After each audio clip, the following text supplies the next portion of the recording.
First అయితే ఇదిగోండి, ఇది స్టవ్ ఐరన్ది. ఇది ఒక కళాయి, తర్వాత హాట్ బాక్స్ ఉంది, తర్వాత క్యారీస్ ఉంది, తర్వాత ఇది బిందె అనమాట. అంతకన్నా కొంచెం బింది పాయసం అది చేసుకోవడానికి బాగుంటుంది. ఇదైతే పెద్ద టీ గ్లాసు, ఇది చిన్నది. ఇది ఏదైనా ఐటెం పాయసం అలాంటిది వేసి మూత పెట్టుకోవడానికి. ఇది దీంట్లో ఇడ్లీ పెట్టుకోవచ్చు. ఇది వచ్చేసి గ్యాస్ బండ, గ్యాస్ స్టవ్.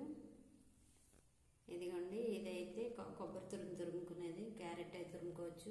ఇదైతే పెద్ద బిర్యానీ గిన్నె, ఇది రెండో బిర్యానీ గిన్నె, ఇది మూడోది, ఇది నాలుగోది, ఇది 5. మొత్తం 5 గిన్నెలు సెట్ వచ్చింది.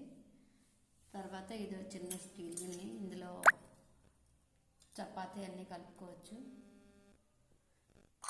నెక్స్ట్ ఇదైతే పోపుల డబ్బా, ఇది మూర్తిని కష్టంగా ఉంది. ఇదైతే పోపుల డబ్బా, ఇందులో 4 గిన్నెలు ఉన్నాయండి. ఇదైతే బకెట్ అనమాట, దీని కాడ ఎక్కడ ఉంటుంది చూడాలి. ఇదేమొచ్చి ఆయిల్ తీసుకుని ఇలా పెట్టుకోవచ్చు అనమాట. ఈ చిన్ని టీ కప్పు, ఇందులో మనం టీ పెట్టుకోవచ్చు. ఇదిగోండి, ఇది అట్ల కాడ, ఇది అట్ల కాడ, ఇది ఒక కన్నాలది, ఇది ఒక కన్నాలది, ఇది హస్తం, ఇది ఒక చిన్న హస్తం. ఇదైతే అన్నీ దింపుకోవడానికి అనమాట. ఇంకో చిన్న స్పూను, ఇంకో చిన్న గరిటెలు 2, ఇది కూడా అన్నీ దింపుకోవడానికి. ఇదిగోండి, చిన్న చాకు, బాగా కోసుకోవచ్చు, బాగుంది కదా. ఇదైతే చపాతీలు పాముకునేది అనమాట. రేకు మాత్రం భలే బరువుగా ఉంది, చాలా బరువుగా ఉంది.